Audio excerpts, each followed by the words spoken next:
Hello student, good morning to everyone. आज हम लोग जॉन्डिस के बारे में पढ़ेंगे। जॉन्डिस है ना, इसी को क्या कहा जाता है? इक्टेरस भी कहा जाता है। इसका नाम क्या है? इक्टेरस भी कहा जाता है। क्या है ये? तो it is a clinical condition characterised by yellow colouration of sclera skin and mucus membrane is called icterus or jaundice, है ना। ये जॉन्डिस जो है ये किसी भी तरह का डिजीज नहीं है, इट इज ओनली साइन है या सिम्टम, है ना। स्क्लेरा, इसमें क्या हम जानते हैं कि स्क्लेरा के बारे में जानते हैं कि यह कोलाजन फाइबर से बना हुआ होता है। स्क्लेरा क्या है? तो यह कोलाजन फाइबर से बना हुआ सबस्टांस है, ठीक है। तो ये जो है इस कंडीशन में क्या होता है, तो हमारे ब्लड के अंदर बिलिरुबिन का अमाउंट जो है वो 2 मिलीग्राम पर डेसीलीटर से इंक्रीज हो जाता है, ठीक है। तो इससे पहले हम लोग जानते हैं हीमोग्लोबिन के बारे में। हीमोग्लोबिन किससे बना हुआ है आप लोग पढ़ चुके हैं, है ना। तो ये है उसके बाद इसके कैसे कैसे क्या कुछ होता है ये आप देखें। तो सबसे पहले फिजियोलॉजी ऑफ बिलिरुबिन को हम लोग पढ़ते हैं। बिलिरुबिन जो है वो form by the metabolism of haemoglobin, है ना। हीमोग्लोबिन के ब्रेकडाउन से ही जो है बिलिरुबिन का फॉर्मेशन होता है 80%। हीमोग्लोबिन और मायोग्लोब्यूलिन दो चीज होता है। 20% जो होता है साइटोक्रोम ब्लड में पाया जाता है, उससे ये बनता है। वेसल्स हीमोग्लोबिन का, वेसल्स के अंदर हीमोग्लोबिन जो है ब्रेक करते हैं और बनाते क्या है? बिलिरुबिन और बिलिबर्डिन। हम लोग जानते हैं कि स्प्लीन जो है ग्रेवयार्ड कहलाता है आरबीसी का। तो डिहाइड्रोजिनेशन होता है और तब जाकर के हमारा बिलिबर्डिन का फॉर्मेशन होता है, और इसके लिए एनएडीपी का प्रेजेंस जरूरी है। बिलिबर्डिन जो है वो भी डिहाइड्रोजिनेटेड होता है और कन्वर्ट हो जाता है किसमें? बिलिरुबिन में ये कन्वर्ट होता है। कह सकते हैं कि हीमोग्लोबिन के ऊपर एनएडीपी काम करता है, तो यह क्या बनाता है? एनएडीपीएच का फॉर्मेशन करता है। ये सारा प्रोसेस जो है ब्लड वेसल्स के अंदर होता है। कलर्स ऑफ बिलिरुबिन जो होता है येलो कलर का होता है।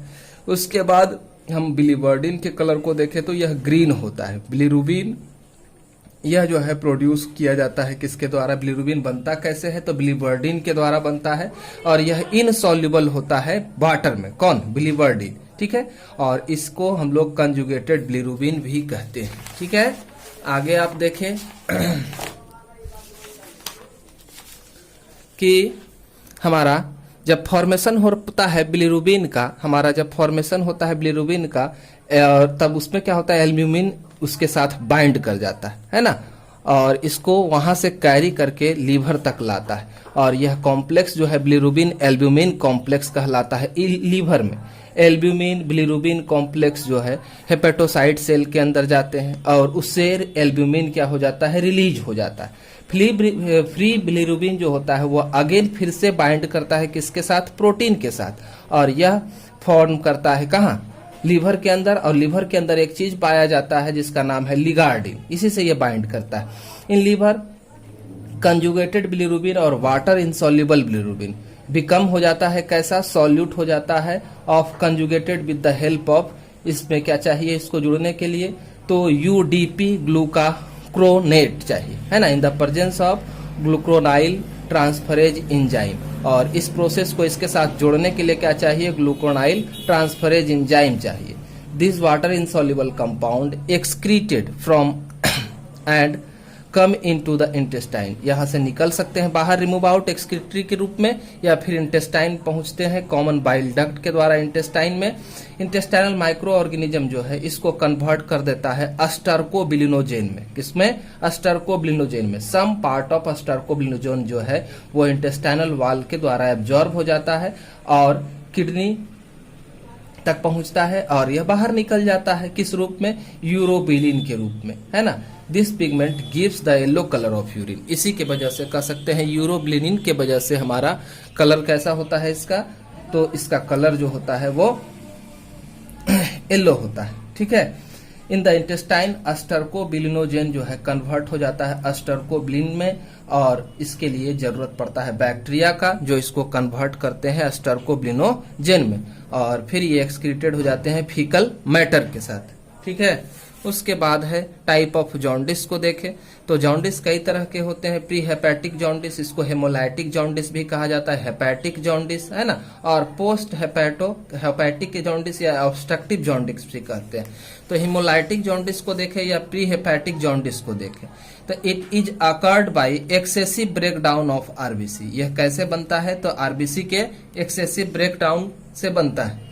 एनी पैथोलॉजिकल कंडीशन इसके लिए जिम्मेवार हो सकता है। इस कंडीशन में प्रोडक्शन ऑफ हीमोग्लोबिन होता है मेटाबोलाइट प्रोडक्ट के रूप में, है ना, और इसमें यह इंक्रीज होता है। अगर हम लोग सीरम को बिलिरुबिन को एग्जामिन करते हैं, सीरम बिलिरुबिन को अगर एग्जामिन करते हैं, है ना, तो क्या पाते हैं, concentrated elevation of unconjugated bilirubin जो है इसमें पाया जाता है। एग्जामिनेशन में क्या मिलेगा, इंक्रीज सीरम बिलिरुबिन का मात्रा बढ़ा हुआ रहेगा, पेल कलर का यूरिन रहेगा, डार्क येलो कलर का हो सकता है फीकल मैटर।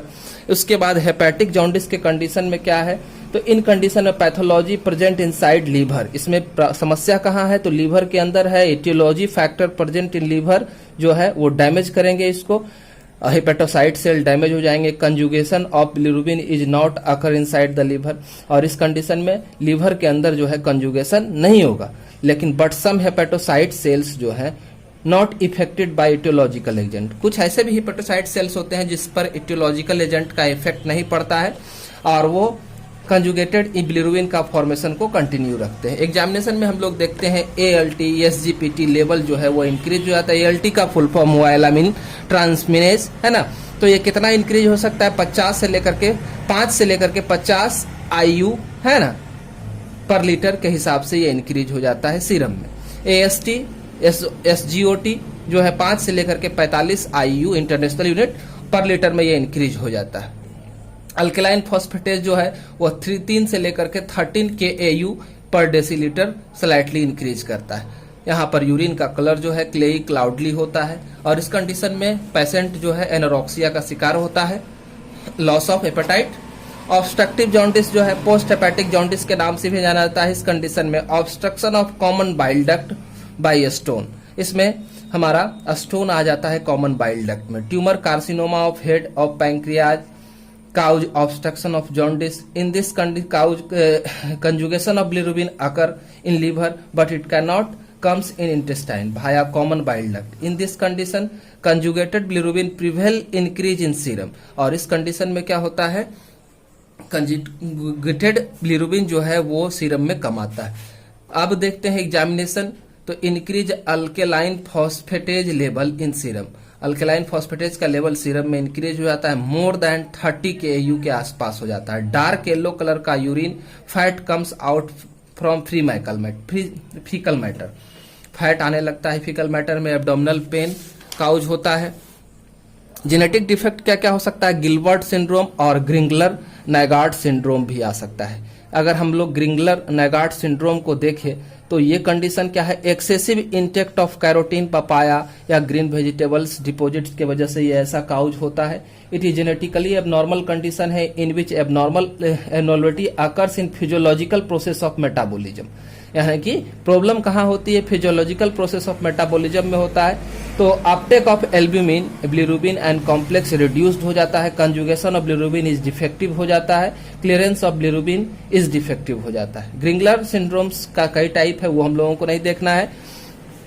तो आगे हम लोग चलते हैं पैथोलॉजिकल क्लासिफिकेशन के बारे में। तो कंजुगेटेड हाइपर बिलिरुबिनेमिया एक कंडीशन है, तो ये हेमोलाइटिक है। एक्स्ट्रा भास्कुलर हेमोलाइसिस के समय ये क्रिएट होता है, जैसे कि कालाजार का कंडीशन। इंट्राभास्कुलर हेमोलाइसिस मलेरिया के समय। Uptake by liver, drugs, alcohol या सेप्टिक कंडीशन के समय ये इंक्रीज हो सकता है। कंजुगेटेड हाइपर बिलिरुबिनेमिया जो है पैथोलॉजिकल कंडीशन है in which concentration of unconjugated bilirubin जो है इंक्रीज हो जाता है आइदर बाय फॉलोइंग स्टेट के कारण।